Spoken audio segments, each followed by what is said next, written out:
Bora lá, gente. Nós estamos dando continuidade à nossa série Anti-Trends. Lidando com a questão do quebra do paradigma, da realidade do que é o discipulado. Olhando para as Escrituras acerca do que é isso. Eu costumo dizer que todo lugar que você for no meio evangélico, cristão, você vai ouvir a palavra discipulado e ela vai ter uma conotação diferente.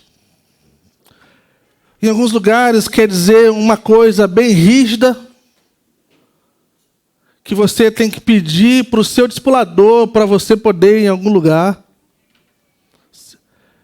Tem outros lugares que você precisa honrar essas pessoas que estão sob a sua vida mais do que qualquer outra pessoa. É uma cultura de honra que só honra um lado, mas não o outro. Tem a questão de outros lugares, que é de separar 1 hora por semana e se dedicar acerca das Escrituras e da informação que nós temos acerca das Escrituras. Mas existe essa jornada ao qual nós temos caminhado. E na palavras do Dallas Willard, ele falava que é como se fosse uma reformulação da realidade bíblica e teológica acerca do que é ser discípulo de Jesus. E isso requer não uma atualização, mas uma interpretação correta de olhar para a realidade de 2000 anos atrás e como nós vivemos essa vida nos dias que nós vivemos hoje.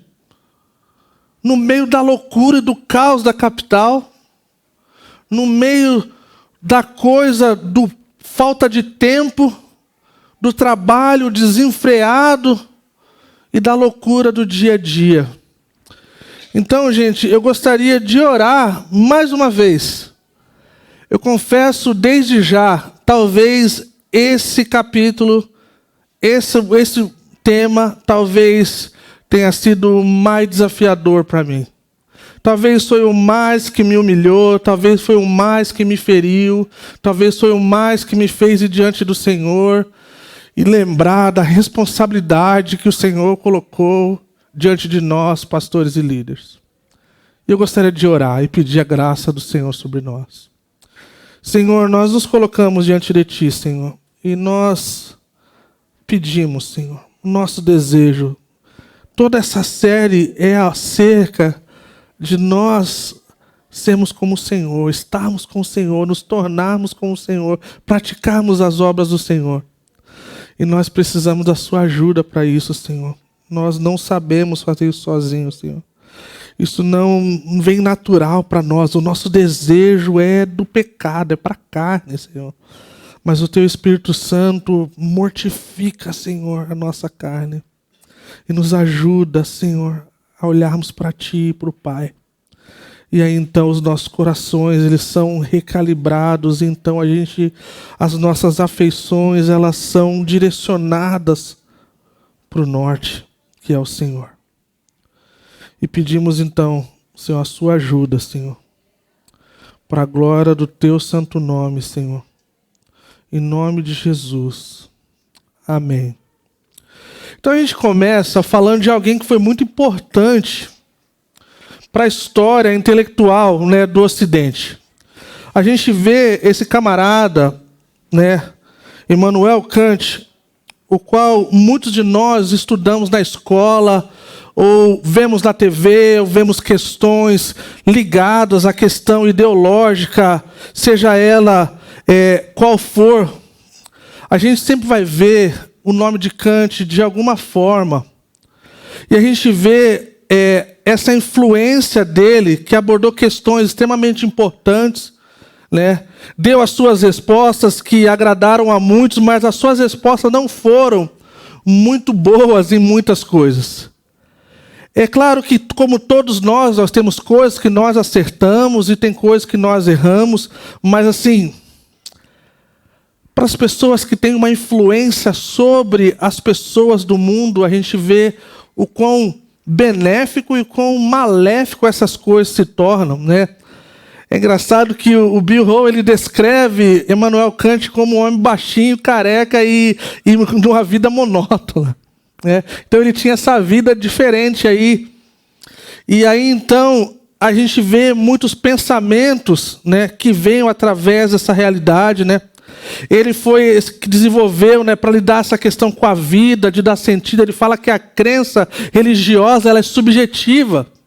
Então a gente vê lá desde a época do iluminismo europeu e americano, um tempo muito importante na época da literatura e acadêmica, né, da intelectualidade ocidental, trazendo já um pensamento que a gente está lidando hoje de forma muito pertinente. Essa questão do subjetivo, de que não há algo absoluto, de que a gente pode crer em qualquer coisa, porque afinal de contas é o meu corpo, é quem eu sou, é o que eu sou. O qual, quando nós lidamos com a realidade bíblica, na perspectiva da Bíblia, a gente vê que essas coisas elas não fecham. Porque eu já falei uma vez, quando as pessoas falam meu corpo, meu jeito, ou o que eu sou, as minhas regras, nós já nascemos já diante da regra do mundo qual nós vivemos. Quando nós crescemos, nós temos que nos submeter às leis. Então vá diante da sua vida e viva as suas regras, e você vai parar na cadeia. Provavelmente de forma bem rápida. Porque não é as suas regras, não é as suas leis, né? Então esse cara, ele traz esse pensamento de que não existe essa realidade absoluta para a vida real. E aí algumas pessoas falam que Kant, ele, de forma indireta, ele desempenhou um papel importante no desenvolvimento do evangelho para a gente poder discernir o que não é. Então, quando a gente olha para a realidade dele, por meio dos ensinamentos, é como se a gente olhasse como... Sabe como a parábola que fala que Satanás vem e rouba? É constantemente essa realidade, essa ideia de pensamento tenta roubar a verdade. Então, a ideia é como se... É a seguinte, coisas não podem ser provadas cientificamente quando se trata de Deus e do Evangelho. Então essa ideia, gente, que não parece racional, Deus e o Evangelho. E então, pode pular. Não, esse daí tá bom. Então, infelizmente, muitos acreditam em tudo isso. Esse fenômeno explica grande parte, porque os pastores já não são mais considerados guardiões do conhecimento, nem visto como autoridades. Por quê? Porque está havendo essa distorção da onde as pessoas buscavam um senso de realidade acerca de Deus. Eles estão encontrando tantas outras coisas. Nós temos visto nos nossos dias pastores falando mal de teologia, quando teologia é o estudo sobre Deus. Pessoas falando mal de que a idolatria, você ter as escrituras e colocar como um valor inestimável, porque lá ela não contém as palavras de Deus, ela é a palavra de Deus. E quando nós então olhamos para ela como contendo algumas palavras, a gente entra nesse enredo da subjetividade. Então a gente já não pode mais afirmar as coisas que são. E aí então a gente entra nessa realidade do qual o tema de hoje, os pastores, né, que eram essas pessoas... Muito obrigado, Rafa. Pessoas que no passado elas tinham uma influência tão grande na sociedade. Antes de se tornar essa bagaceira de política, de venda e compra, de ganhar prestígio e lugar para ter voz. Se você olhar a biografia desse pastor batista, Billy Graham, você vai ver a foto dele com grandes poderosos das nações. Eles viam algo naquele homem. Eles queriam ouvir uma palavra de sabedoria, de como proceder diante de uma responsabilidade de ser um presidente de uma nação. Isso já não é a realidade, gente. Hoje os pastores, muitos dos pastores são convidados para ir para Brasília. Eu não quero estar perto, eu não quero estar associado a eles. Falta essa realidade, e é isso que nós vamos falar hoje, que é o chamado de Deus para os pastores e para os líderes. Ele não mudou, Deus continua chamando esses homens a lidarem com essa realidade. Olha o que o apóstolo Paulo fala acerca dessa realidade de ser um pastor e de ser um líder. Ele fala assim: portanto, que todos nos considerem como servos de Cristo e encarregados dos mistérios de Deus. 1 Coríntios 4:1. Pastores e mestres e professores são chamados exclusivamente para o conhecimento que é tão sério e relevante, mais do que qualquer outro conhecimento. E isso já não é tanto realidade.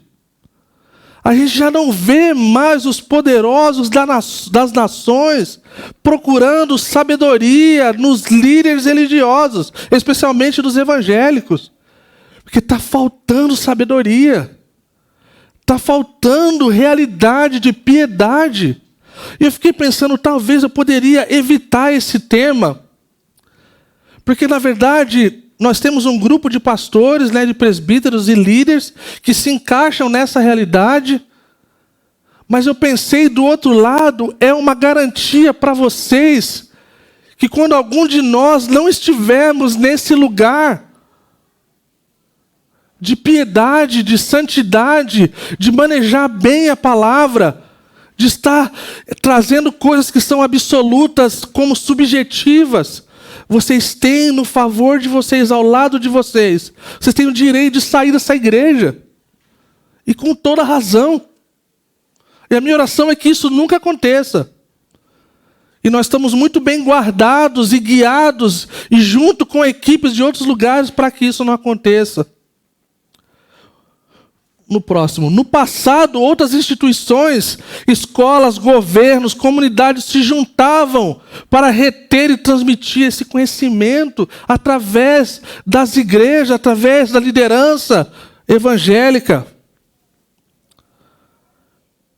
Muitos de vocês sabem, eu e Lília viajamos o mundo afora. Eu viajei 19 nações. Conheci o melhor e o pior das nações, sempre falo isso. Se você for na África, e você vai ver uma realidade que a maioria dos hospitais, a maioria das escolas, foram feitas por cristãos evangélicos. Foram feitas através da doação da Igreja de Jesus no mundo. E hoje em dia parece que essa coisa já não está mais tanto assim. Talvez o desejo por poder, talvez o desejo por tantas outras coisas. Fala que hoje a maioria delas abandonou o seu posto e deixou a tarefa para as igrejas. Infelizmente, até as famílias estão abdicando do seu papel. Os pais têm negligenciado a sua responsabilidade espiritual de ensinar seus filhos e delegam a voluntários da igreja. Essa terceirização do reino de Deus está nos causando mal, está nos fazendo doentes. E aí então um dia, eu sempre falo isso, o boleto chega. E o dia que isso acontece, a gente se depara com uma realidade muito ruim, gente, muito cruel. E a gente não quer isso. Mais uma vez, citando Dallas Willard, ele fala que o que nós precisamos para o dia de hoje era como se fosse um currículo de como sermos a semelhança de Cristo nos dias que nós vivemos. Algo que pudesse ser uma regra da vida, onde nós olhássemos, então nós poderíamos ver o quão próximo nós estamos de parecer com Cristo. E o quanto mais nós desejamos parecer com Cristo. E aí então a gente entra nessa realidade do pastor. Próximo. O pastor. Eu não sei para você, mas quando a gente pensa acerca de um pastor ou de pastores, guarde para você no seu coração, na sua mente nesse momento, tá? Mas o que vem à mente? Será que alguém que que é uma pessoa que vive piedosamente? Será que é uma pessoa desprendida à fama, ao poder, ao dinheiro, ao luxo? O que será que passa nas nossas mentes quando a gente pensa de um pastor? E eu acho importante a gente pensar nisso, porque quando nós olhamos para as Escrituras, nós vamos olhar já no instante. Estou na parte introdutória, um pouquinho longa a introdução, mas faz parte. Isso mexe com a forma ao qual nós queremos ou não estar perto. Queremos ou não submeter-nos. Queremos ou não estar debaixo da liderança dessas pessoas. Para algumas pessoas, é como um dos meus filhos falou. É muito fácil ser pastor. Você pega a Bíblia, você chega lá no domingo e você abre em alguma parte da Bíblia e você lê e aí você fala umas coisas. Infelizmente é que realmente tem pastores assim.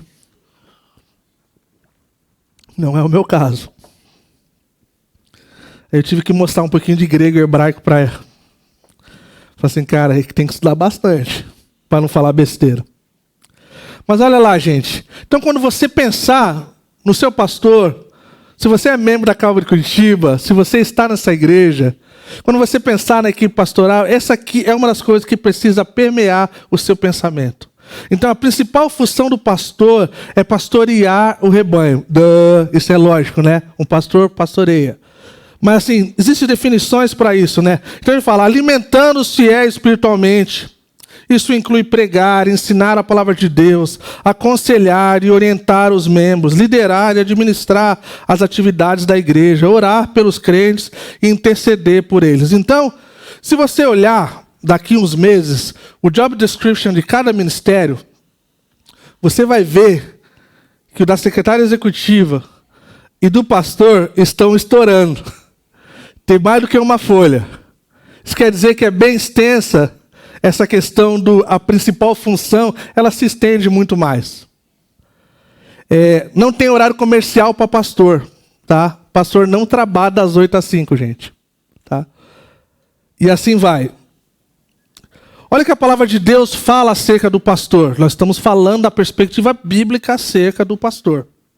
Olha lá, 1 Pedro capítulo 5, versículo de 2 a 4, fala assim, o apóstolo Pedro, diante do sofrimento da igreja, no tempo onde Nero estava arrebentando com a igreja estava dispersa, ele escreve essa carta em dias de sofrimento e luta. Ele está escrevendo, olha que interessante, no meio do sofrimento, gente.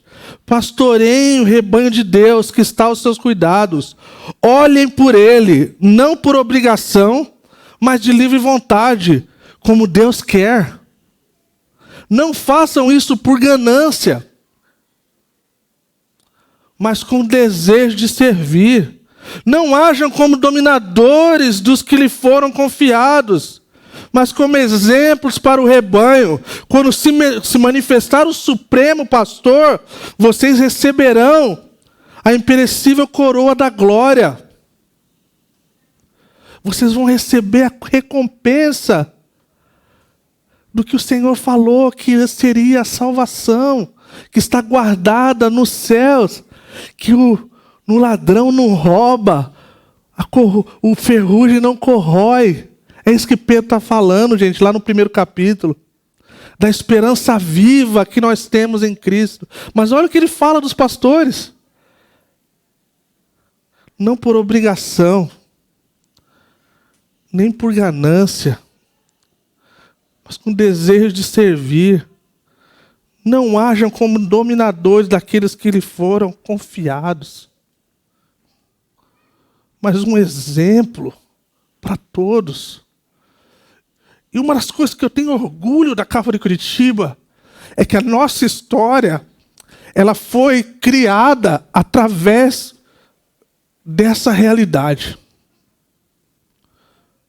Nós fomos feitos como Calvary Curitiba com o exemplo do nosso fundador, que foi visto muitas vezes no período de intervalo de um culto ao outro. Eles tinham 3 a 5 cultos no domingo, para conseguir conter todas as pessoas daquela época. E de tempo em tempo, no intervalo de um culto para o outro, normalmente os líderes estavam procurando onde estava o pastor para começar o próximo culto e achavam ele no banheiro limpando algum vaso que estava entupido. Então, um dos sinais para nós, como Calvary Curitiba, se alguém está pronto para ser pastor, não é se ele ensina bem, é se ele está seguindo o exemplo de serviço, de estar se dando pelos outros. Que é alguém que não é orgulhoso. É alguém que não acha que sabe tudo. Então esse é o coração do pastor. E a ideia é como se fosse uma sombra daquele que viria, o supremo pastor, o qual então fala que a gente vai receber essa coroa da glória. Então, quando nós falamos o discipulado, nós estamos falando de sermos imitadores de Cristo. E você pode olhar essas qualidades, adjetivos aqui usados, e você pode ser contra Jesus, você pode nem acreditar nele. Mas você nunca vai ver Jesus, nesse tempo narrado nas Escrituras, sendo algo parecido ao contrário disso. Todos os grandes líderes e intelectuais e sábios que já viveram, se deparavam com Jesus, ele fala assim, cara, não tenho o que falar desse negócio. Eu não acredito nele como Senhor e Salvador, mas ele é diferente. Os muçulmanos falam que ele é o profeta. Aquele que fazia o bem. Gandhi falava que ele era aquele que vivia o sermão do monte. Que era como se fosse a versão pocket do evangelho geral. E olha que interessante que essa realidade não é uma coisa somente de 2000 anos atrás ou uma coisa contemporânea. O próximo, Jeremias 3,15 fala, nos tempos antigos, no Antigo Testamento, o profeta Jeremias, o Senhor falando. Já havia pastores que se aproveitavam das suas ovelhas. Já haviam pastores que faziam mal e manipulavam o seu rebanho. Mas olha o que o Senhor fala. Fala assim, darei a vocês pastores segundo o meu coração, que os apacentem com conhecimento e com inteligência. O Senhor falando, eu vou dar para vocês, pastores, que quando vocês se depararem com a vida, vocês vão lembrar que parece comigo. E aí então, a gente vai ver que o nosso exemplo é maior.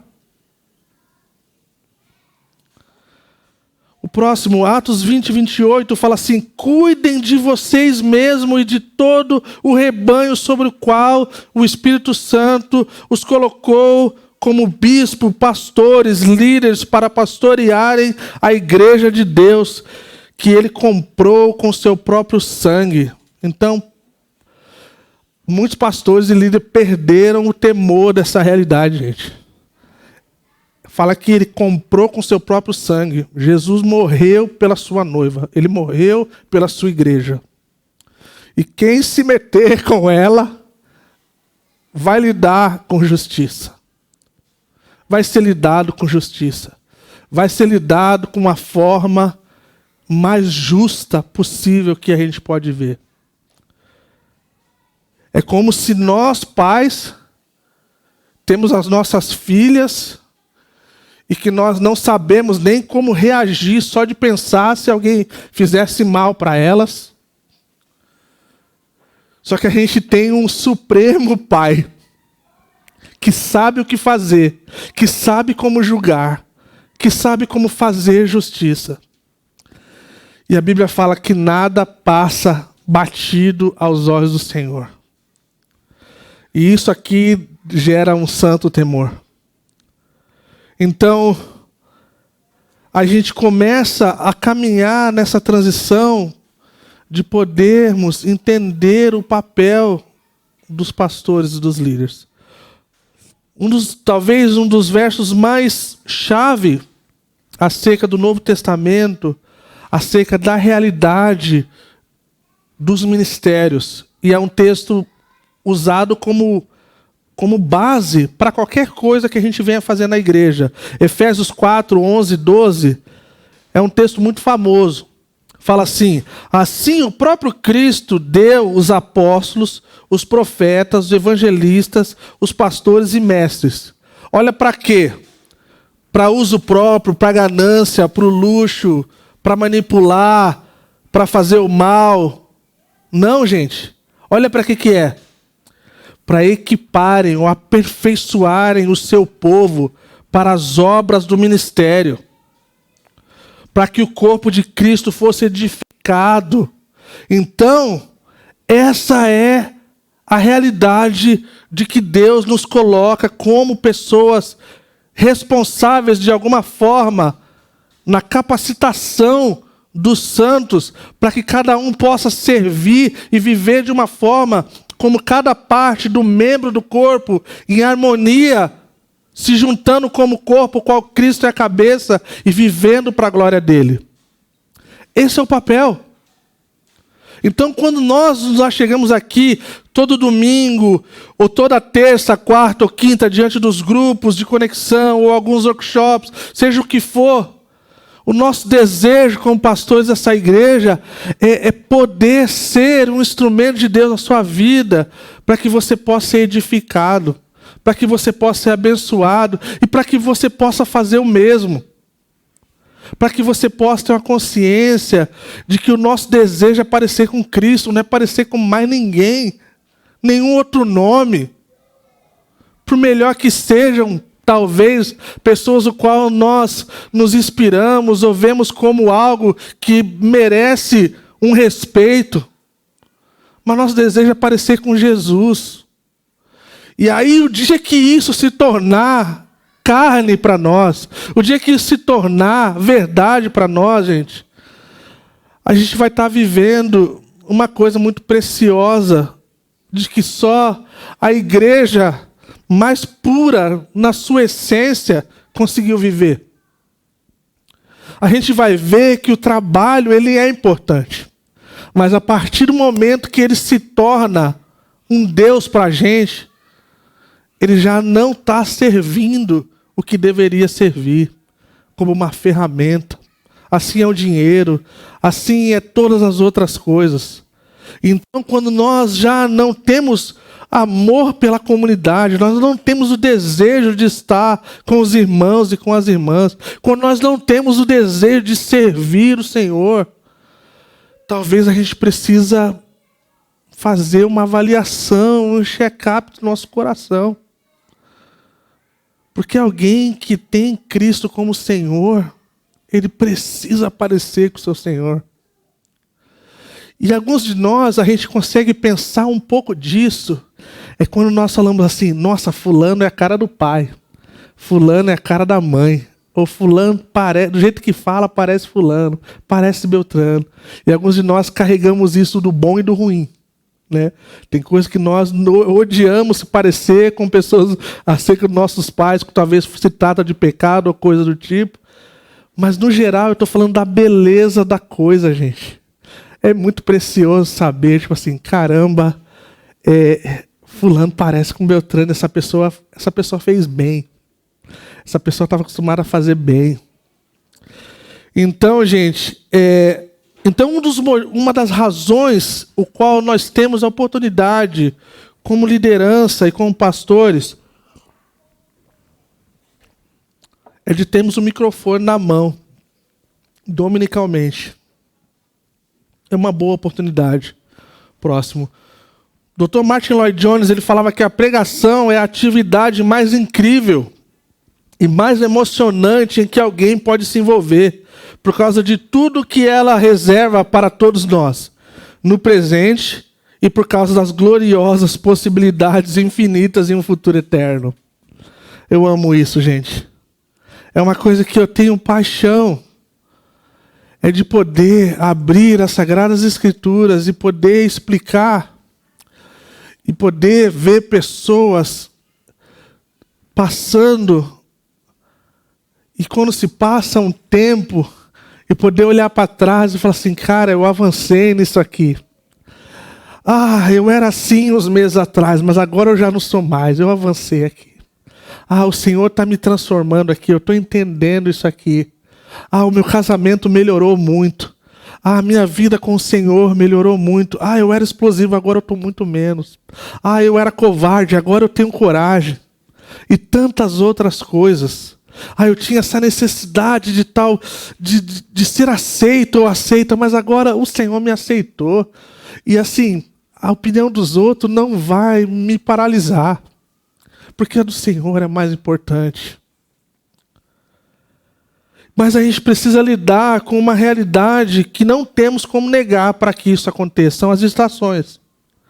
As distrações, pessoal, elas são todas essas coisas que fazem com que os pastores e líderes se estendem para todas as pessoas.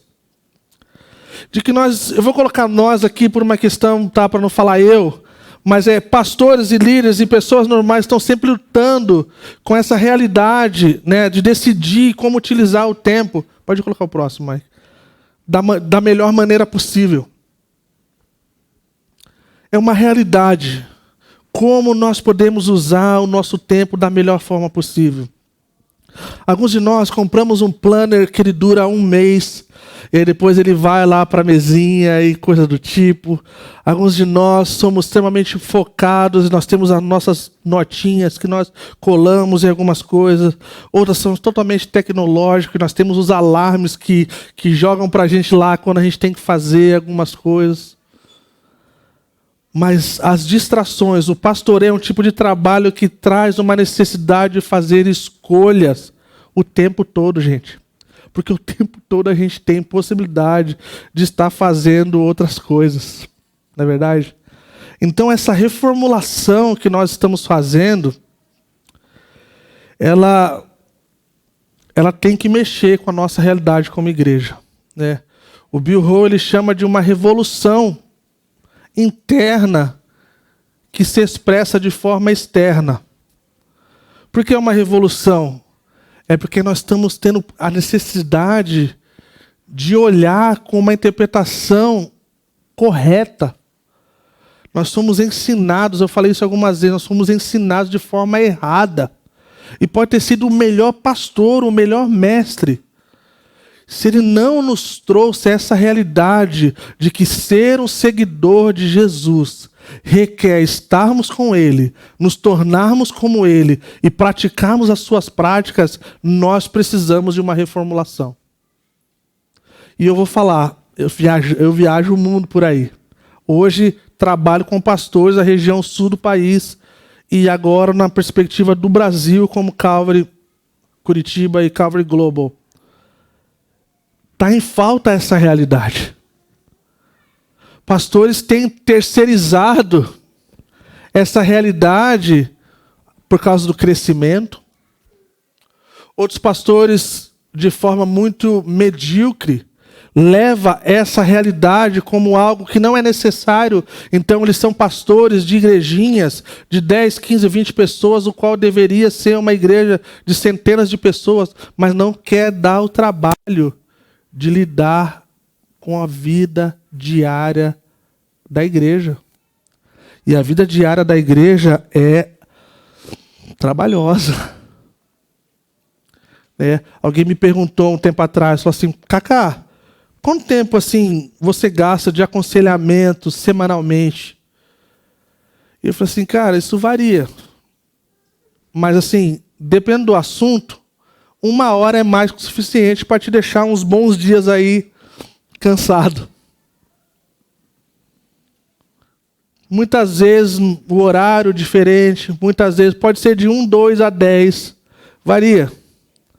Mas uma coisa é estar disponível como alguém que essa igreja pode vir a qualquer momento.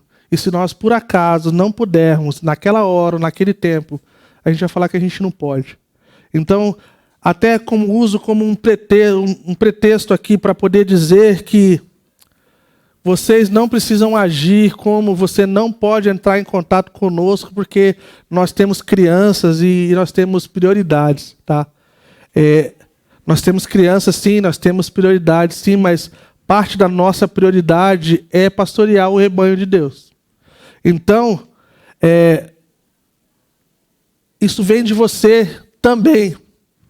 E a gente, então, vai poder te guiar. Normalmente, eu tenho lidado dessa forma. Eu falo, me dá 2 opções e a gente faz acontecer uma delas. E assim, então, ninguém da Calvary Curitiba vai poder ficar chorando, falando que ninguém liga para mim. Eu tentei falar com o pastor e o pastor... Cara, a gente está em uma equipe aí de 5 pessoas, pessoal. Tem pessoa para você escolher que gosto, que tipo de voz, que tipo de abordagem, que tipo de coisa é diferente. Tá? Mas olha que interessante, o próximo fala assim, que nós precisamos de uma imagem daquilo que queremos realizar, algo claro, como um antídoto para a distração. Um pastor disse que para ele é como se fosse um mantra dizer, eu sou um pastor que faz discípulos, que fazem outros discípulos.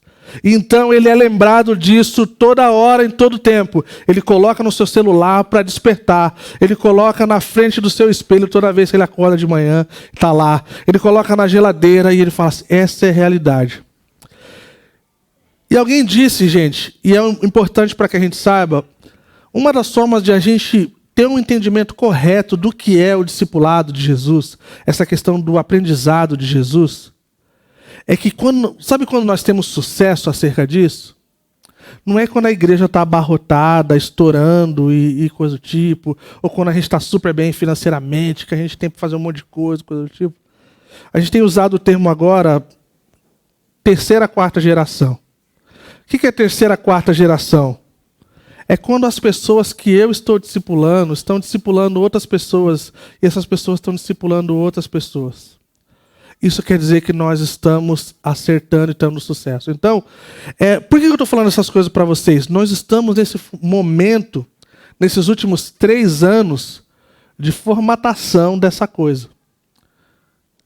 Como se fosse um currículo de como se tornar a imagem e semelhança de Cristo. Então, nós estamos trabalhando fortemente respondendo algumas perguntas de como nós lidamos com a realidade das pessoas que estão, parte da nossa declaração de missão, a Calvary Curitiba existe para conectar os desconectados a uma vida centrada em Cristo. Então, como nós podemos ter um discipulado, algo que responda à realidade de quem está chegando à igreja agora, como desconectado ou descrente, e poder guiar essa pessoa até um lugar de maturidade, onde ela se torna membro da igreja, depois ela serve na igreja. Então tem essa questão de amadurecer na fé e não ser algo que a gente fique estagnado, que não seja algo que a gente esteja em platô na vida cristã. E a gente está trabalhando nisso, nós estamos muito perto de chegar no lugar onde nós desejamos na questão de sistemas e processos.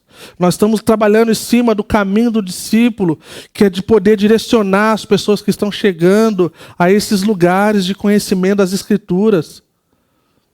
Nós estamos trabalhando no caminho de liderança.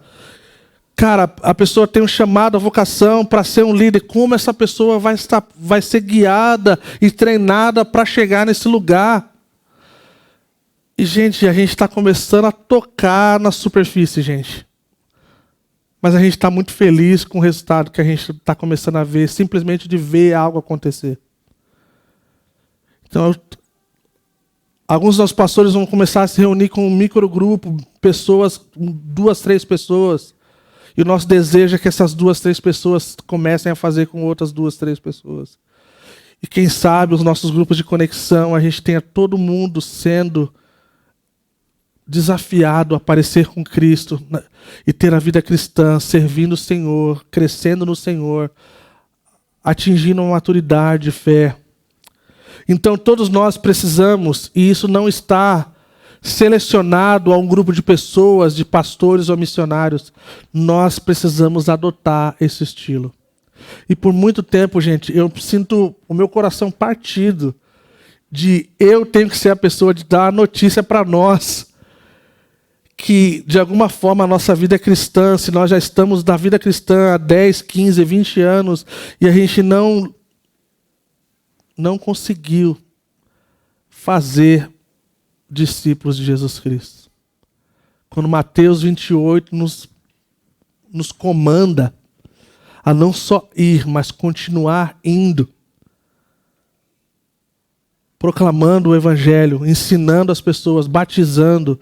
Esse é o papel que a geração passada, terceirizou para os pastores e missionários. E nós estamos quebrando isso, para a glória de Deus. Então, é por isso que você vê nos nossos batismos, outras pessoas batizando pessoas. Pessoas que de alguma forma fizeram parte da vida de outras pessoas. E isso mexe comigo, porque é assim que tem que ser. É assim que tem que ser. Além de nós não usarmos roupinha de anjinho aqui, não é só o pastor que batiza. Outras pessoas batizam também. E isso é muito precioso. Pode pular, Mike. Pode pular isso aí. Mais do que boas intenções, né? Volta aí.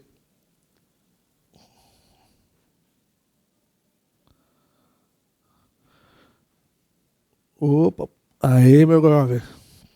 O nosso desejo de fazer discípulo é muito semelhante ao de estar em forma.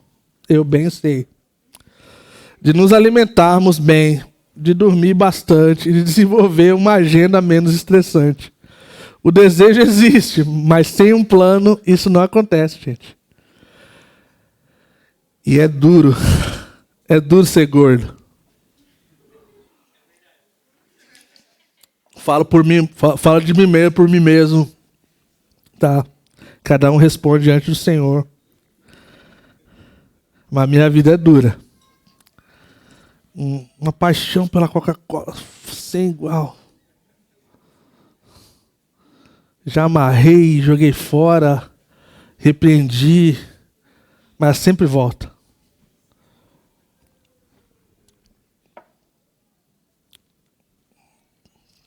Vamos lá, pessoal, por fim. O DNA de um pastor, ou de um líder, ou de uma pessoa que tem essa questão de discipular pessoas, de cuidar de pessoas, de ensinar pessoas, de viver a vida com pessoas. O DNA do discipulado é implantado pelo Espírito Santo e desenvolvido através da leitura das Escrituras. É ainda alimentado pela influência daquele que nos ensinam. Eu sou muito grato pela vida de pessoas que puderam caminhar comigo por uns bons anos da minha vida, o qual eu pude desenvolver qualidades e sabedoria que eu jamais obteria de uma forma normal ou se não tivesse contato. Eu costumo dizer para os jovens, o qual, gente, eu já não me incluo na posição nem de... A Lília está me tratando como se fosse, tipo assim, Cacá está indo para a terceira idade. Faço 42, acho que esse ano. E aí, eu costumo dizer para a galera mais jovem que uma das coisas que eu sempre apreciei, e até mesmo nessa fase que eu estou agora, indo para a terceira idade, que eu quero ter mais um filho, mas já não tem mais pique, aí é estar com pessoas vividas, gente. Pessoas com seus cabelos grisalhos ou sem cabelo algum. É muito incrível você poder, com algumas exceções, tem pessoas novas careca, né? Todo mundo olhando pro Doug, nada pessoal, pessoal. Pois é. O Doug é novinho, não, que tem 30 e pouco, pô.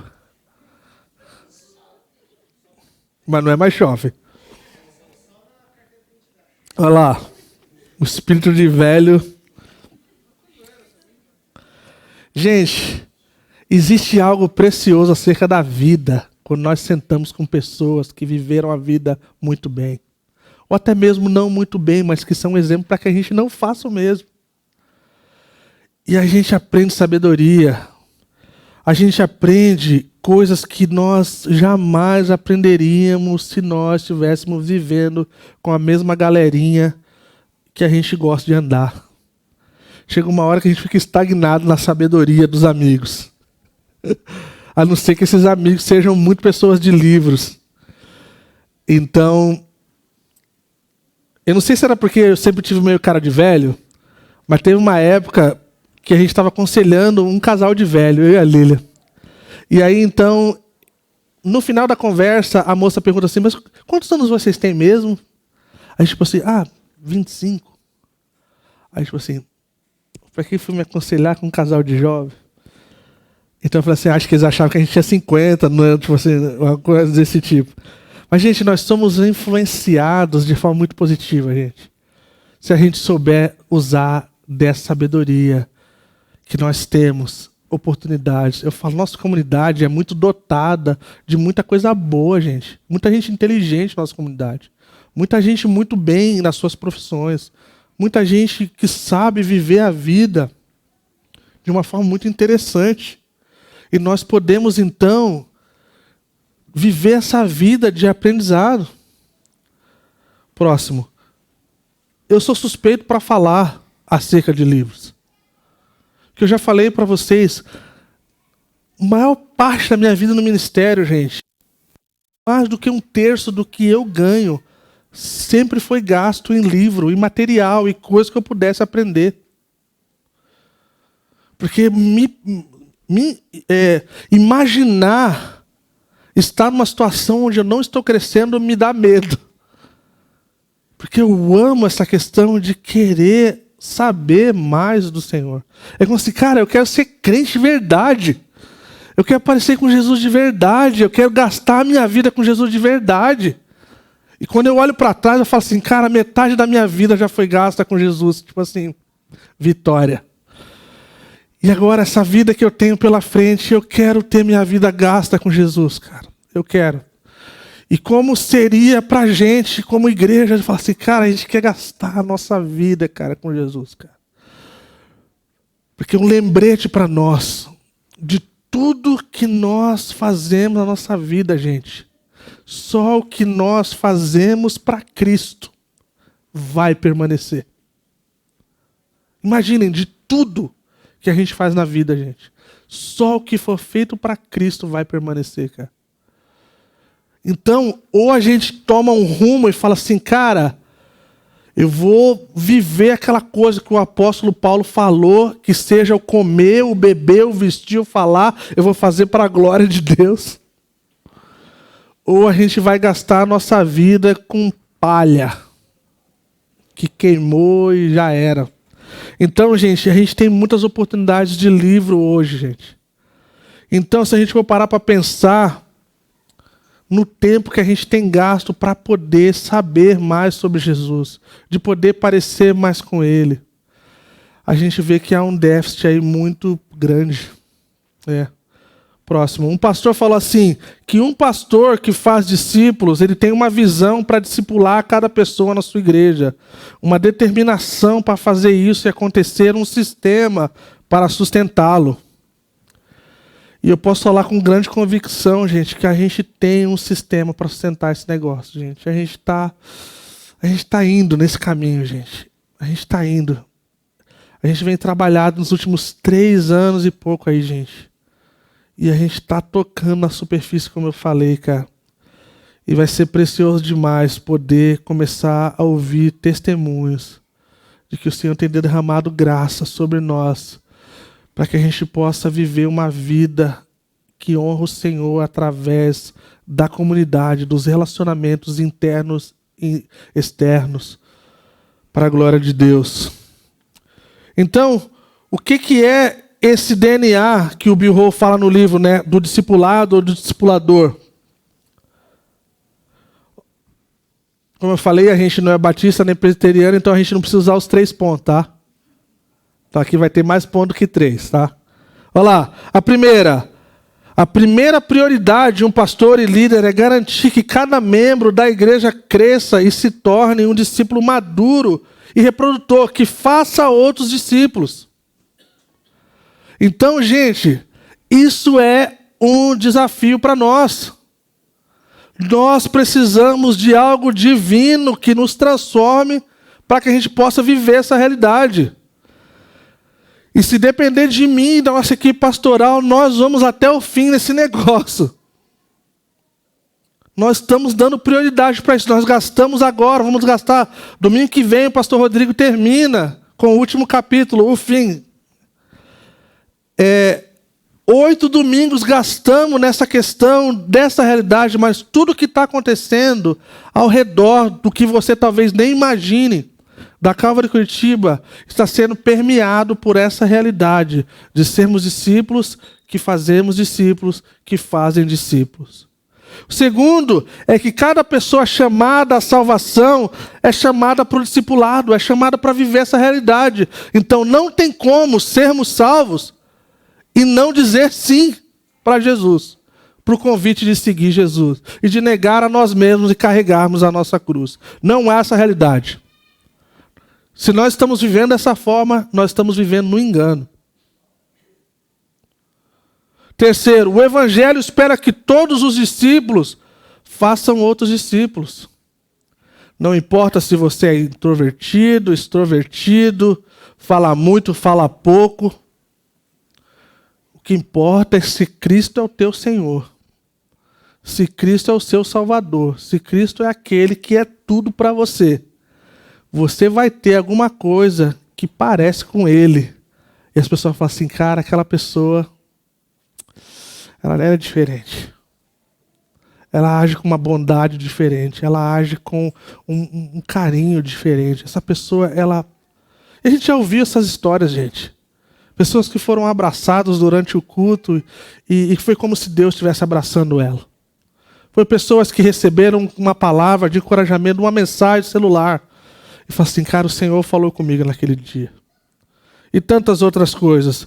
Então, o que importa é o quanto nós parecemos com Cristo. Isso é o que mais importa. Porque isso é o que vai reverberar de alguma forma, seja onde for que a gente estiver. Né? Então, quarto, todas as atividades ministeriais devem ser avaliadas pela sua contribuição para o crescimento de discípulos maduros que reproduzem discípulos. E eu quero falar isso, gente, para deixar claro, né? O Rodrigo falou isso aqui outra vez, e até mesmo o Doug falou na última vez.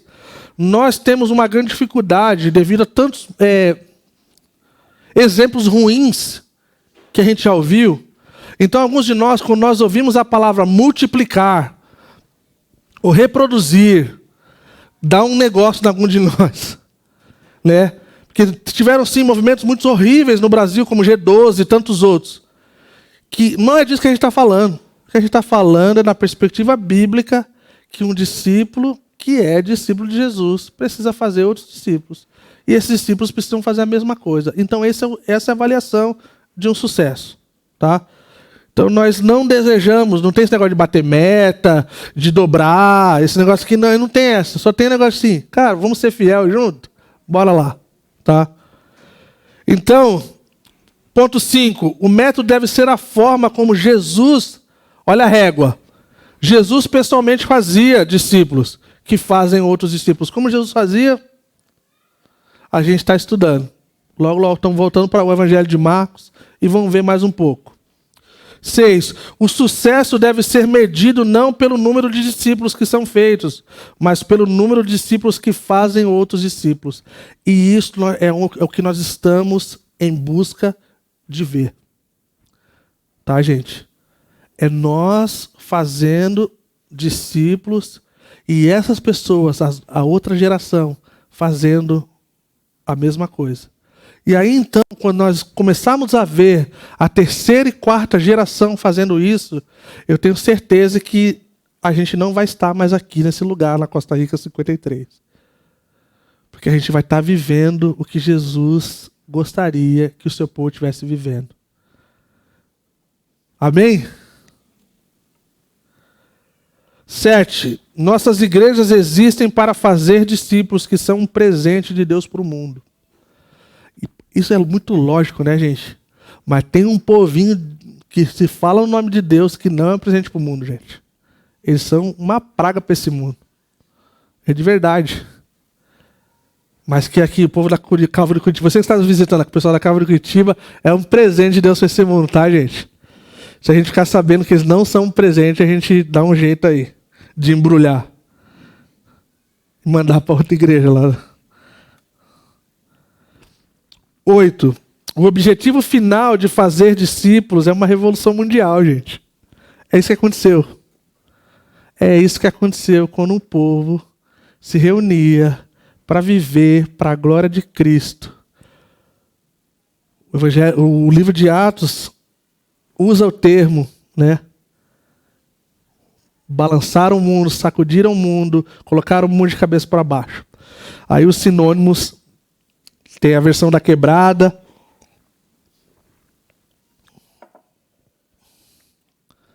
Esse pessoal, quando viveu aquilo que Jesus tinha para a vida deles, eles fizeram diferença em todos os lugares. E houve sim revolução. Não revolução política, nem revolução ideológica, mas teve uma revolução de amor e de bondade e de coisas que parecia com Cristo. E aí então, no fim, quando o evangelho for pregado a todos os povos, o fim chegará. Para a glória de Deus. Então, o que nós estamos aqui propondo, próximo, é essa ideia de recuperar o evangelho do zero, é interpretar as escrituras nessa reformulação teológica. Nós não estamos mudando nenhuma verdade das escrituras, nós não estamos atualizando nada acerca das escrituras, nós não estamos dizendo que a verdade antiga das escrituras não tem efeito da mesma forma. Não, nós só estamos falando que nós estamos colocando um esforço de uma interpretação que faça sentido na realidade, o qual nós não temos exemplos palpáveis acerca de aprendizagem, acerca de ser discípulo de alguém, acerca de aprender com o mestre na vida diária. Termino com essas perguntas para a gente. Próximo, o que é um discípulo? Como eu e você fazemos discípulos? Que diferença farão esses discípulos, gente? E isso deve fazer com que a gente tenha uma boa lição de casa. Não só para essa semana que vem, mas para os meses que estão por vir pelos próximos anos. Então nós estamos nessa jornada juntos. De que nós desejamos ser o povo que está com Jesus, que lembra que Jesus ele lidava com a multidão, mas ele estava lá com os seus. Ele, antes de enviar os seus discípulos, apóstolos, para a missão, ele os chamou primeiro para perto. Nós queremos nos tornar como ele, porque o nosso objetivo é não sermos como a pessoa que a gente admira, que é ali um cara incrível ou uma mulher incrível. Não, é o Senhor. Ele é o nosso único exemplo de perfeição. Ele é o único exemplo de que não tem erro nele, nenhuma sombra de coisa errada nele. Por isso que nós temos ele como Senhor, e Salvador, e Rei, e dono das nossas vidas. E aí então, nós vamos praticar as suas obras, nós vamos fazer as coisas que ele fazia. Não por nosso engrandecimento, nem para que a gente possa dizer que a gente é algo, mas porque o Senhor é por nós. Que o Senhor nos segura na mão. E aí então a gente vai ver essa coisa incrível do Evangelho de Jesus Cristo, que é poder para a salvação, acontecendo a todo momento, através das vidas que nós estamos investindo tempo. E eu estou muito empolgado por isso, gente. Tem alguns meninos que a gente vai começar a caminhar junto nesses próximos meses. E eu tô pedindo para o Senhor, Senhor, derrama o seu Espírito. O fundador dessa igreja, John Wayne, eu lembro, muitos anos atrás, ele orou, e de tempo em tempo eu volto a essa oração.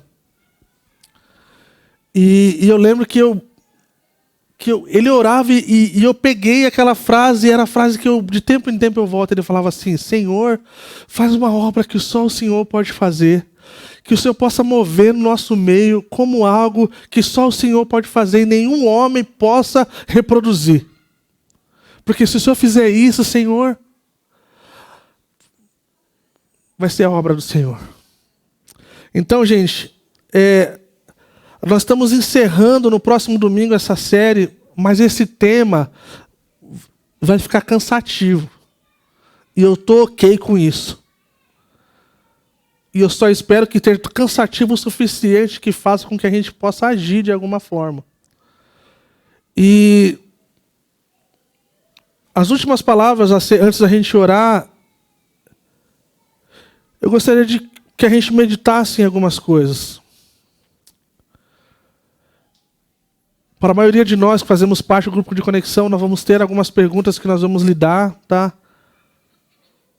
Mas, gente, por que será que a gente aceitou a vida diferente de que Jesus propôs para a gente?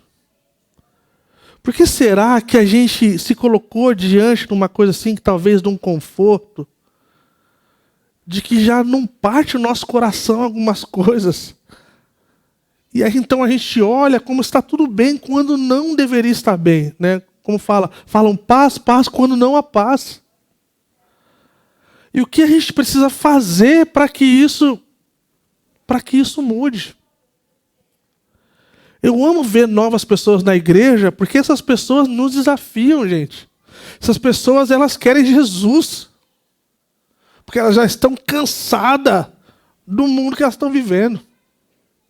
Elas querem algo genuíno. O pai do meu pastor se converteu nos anos 70 e ele era um hippie careca. É importante falar isso. E aí, quando ele se converteu, alguém perguntou para ele assim: cara, como é que é agora esse negócio com Jesus? Ele falou assim: é mais puro que cocaína. Era o único exemplo que ele tinha para dar. Eu só sei do negócio, ele é mais puro que cocaína. Tipo assim, eu não quero nenhuma outra coisa. Ele é melhor do que essa coisa. E eu não sei o que é a nossa cocaína. Mas todos nós temos alguma cocaína, de alguma forma.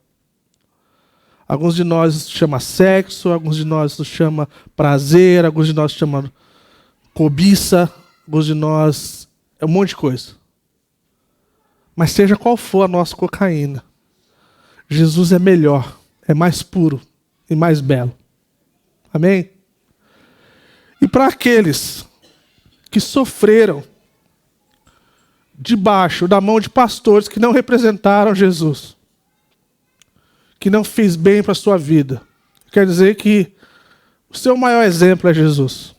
E ele nunca te desapontou. E ele nunca te feriu. Ele nunca tentou se aproveitar. Ele nunca te manipulou. E que nessa noite o Senhor possa fazer algo nos nossos corações que só Ele pode fazer. Vamos colocar de pé, vamos orar juntos?